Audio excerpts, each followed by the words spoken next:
Hi hello welcome back to Jedikki kitchen. இன்றைக்கி மாவு ஊற வைக்காமல் அரைக்காமல் ரொம்ப சூப்பராக ஒரு அடை எப்படி பண்ணலான்னு பார்க்கலாம். அது ரொம்ப டேஸ்ட்டாக இருக்கும். நான் அதுக்காக 1 கப் அளவு ரவை எடுத்திருக்கேன். வறுத்த ரவை வறுக்காத ரவை எந்த ரவைனாலும் எடுத்துக்கலாம். 1 கப்பு ரவைக்கு அரை கப்பில் அரிசி மாவு எடுத்துக்கோங்க.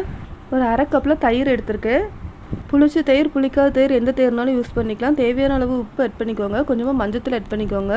நான் 1 ஸ்பூன் சில்லி பவுடர் ஆட் பண்ணியிருக்கேன். நான் நல்லா மிக்ஸ் பண்ணி விட்டுக்கோங்க. நான் 1 கப்பில் தண்ணி ஆட் பண்ணியிருக்கேன். தண்ணி ஆட் பண்ணிவிட்டு நல்லா மிக்ஸ் பண்ணி விட்டுக்கோங்க. இந்த மாதிரி நல்லா மிக்ஸ் பண்ணதுக்கப்புறமா நான் கொஞ்சம் காய்கறிகள்லாம் நான் வெட்டி வச்சுருக்கேன். நான் கொஞ்சமாக பல்லாரி வெட்டியிருக்கேன். ஒரு கேரட்டு, ஒரு பீட்ரூட்டு, கொஞ்சமாக கொத்தமல்லி இந்த மாதிரி கட் பண்ணி வச்சுருக்கேன். அது எல்லாத்தையுமே உள்ளே ஆட் பண்ணிக்கலாம்.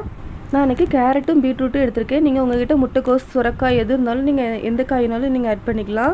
காய்கறிகள்லாம் ஆட் பண்ணிவிட்டு இந்த மாதிரி நல்லா மிக்ஸ் பண்ணி விட்டுக்கோங்க. ஒரு மூடி போட்டு ஒரு 10 நிமிஷம் மட்டும் கொஞ்சம் நல்லா ஊற வச்சுக்கோங்க.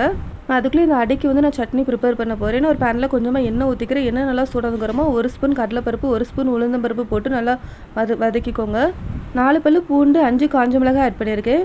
கொஞ்சமாக கருவேப்பிலை ஆட் பண்ணிக்கோங்க. நல்லா வதக்கி விட்டுக்கோங்க.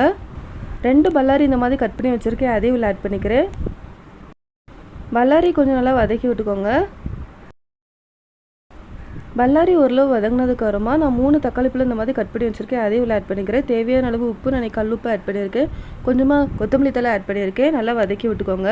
தக்காளி கொஞ்சம் வதங்கி நல்லா மேஷ் ஆனதுக்கப்புறமா நல்லா ஆற வச்சுட்டு மிக்ஸி ஜாரில் அரைச்சி எடுத்துக்கோங்க. இந்த அடைக்கு இந்த தக்காளி சட்னி ரொம்ப டேஸ்ட்டாக இருக்கும். ஒரு 10 நிமிஷம் கழித்து நான் ஓப்பன் பண்ணிக்கிட்டேன். நான் திரும்ப ஒரு அரை கப்பு தண்ணி சேர்த்து நல்லா இந்த மாதிரி மிக்ஸ் பண்ணி விட்டுக்கிறேன். இந்த கன்சிஸ்டன்சியில் இருக்கிற மாதிரி பார்த்துக்கோங்க. மாவு இந்த மாதிரி இருக்கணும். ஒரு தோசைக்கல்ல லைட்டாக எண்ணெய் தடவிக்கோங்க. எண்ணெய் நல்லா சூடானதுக்கப்புறமா இந்த மாதிரி ஒரு கரண்டி மாவு எடுத்து லைட்டாக அந்த மாதிரி விரித்து விட்டுக்கோங்க. உங்களுக்கு தேவைப்பட்டால் கொஞ்சமாக எண்ணெய் ஆட் பண்ணிக்கோங்க. ஒரு பக்கம் வந்ததுக்கப்புறமா திருப்பி போட்டு இன்னொரு பக்கமும் கொஞ்சம் நல்லா வேக வச்சுக்கோங்க. 2 பக்கமும் நல்லா வந்ததுக்கப்புறமா நம்ம பிளேட்டுக்கு மாற்றிக்கலாம். இந்த அடை நம்ம காய்கறிகளாக சேர்த்து பண்ணுறதுனால ரொம்ப ஹெல்த்தியாக இருக்கும். 2 சாப்பிட்டாலே நம்மளுக்கு நல்லா ஃபில்லிங்காக இருக்கும். ரொம்ப டேஸ்ட்டாகவும் இருக்கும். நம்ம தயிர்லாம் ஆட் பண்ணி பண்ணியிருக்கோம். நல்லா சாஃப்ட்டாகவும் இருக்கும். நீங்களும் ட்ரை பண்ணி பார்த்துட்டு உங்களோட ஃபீட்பேக்கை மறக்காமல் எனக்கு ஷேர் பண்ணுங்கள். சப்ஸ்கிரைப் பண்ணிக்கோங்க. தேங்க்யூ.